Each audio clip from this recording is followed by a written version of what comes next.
James, this situation that is unfolding in the UK, Southport in particular, consequential, huge news in the UK, obviously, huge news in Europe. What's going on? It does seem to slowly be filtering through into the US media, but just to give you the fundamentals before we dig into it a little bit more.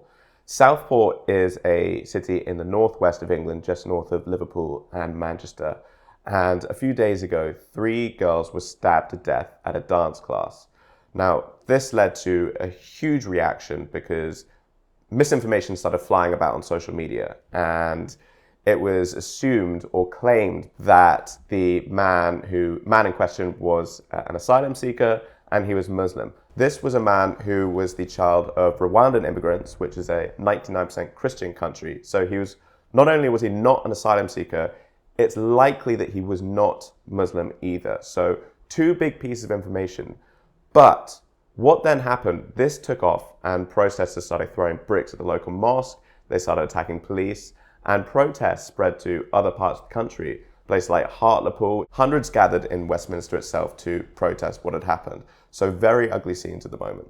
And where do you see this going, especially as the information is turning out to be different? I mean, that's a fascinating element of this, that people reacted to information that is turning out. We've seen this happen in the US, actually, kind of in the opposite ideological direction with a lot of police shootings, for example, where the details look, horrific and really bad, and then you get the video from another angle, or you get a longer version of the video, or you get more context from witnesses, and the story turns out to be different, and it doesn't seem to have a huge effect on the cultural reaction overall, and the way that we think of it, historically. So think of, George Floyd, Trayvon Martin, Michael Brown is probably the best example in Ferguson, Missouri.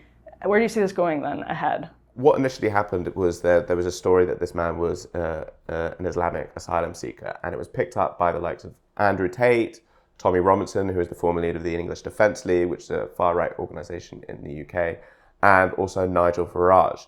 Now, a lot of people have been blaming X for this and Elon Musk for failing to censor this material, but what it really comes down to, and to throw the question forward, this could be a watershed moment for the police as well, because the police's failure to disclose key information until days after really allowed these rumors to take flight on social media. So where does it go from here?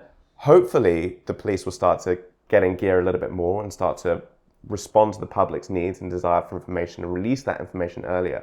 Otherwise, we're just going to see this kind of thing keep happening.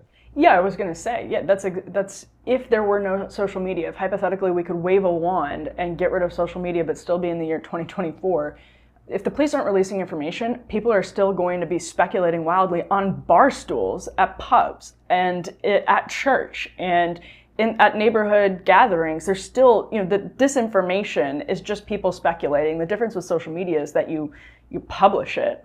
You publish these kind of instantaneous thoughts and speculation because it's social media. You have to click publish to write that thought down and get it out into the world. That's how you kind of communicate with others.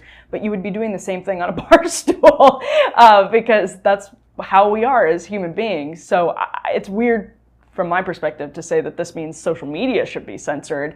Your problem is really with people, and the people's problem was not getting any information from other people, in this case the police. Thanks for tuning into the Undercurrents channel. Make sure to subscribe and go to undercurrents.tv, my new favorite website, for even more behind the scenes and premium content. I'll see you back here soon.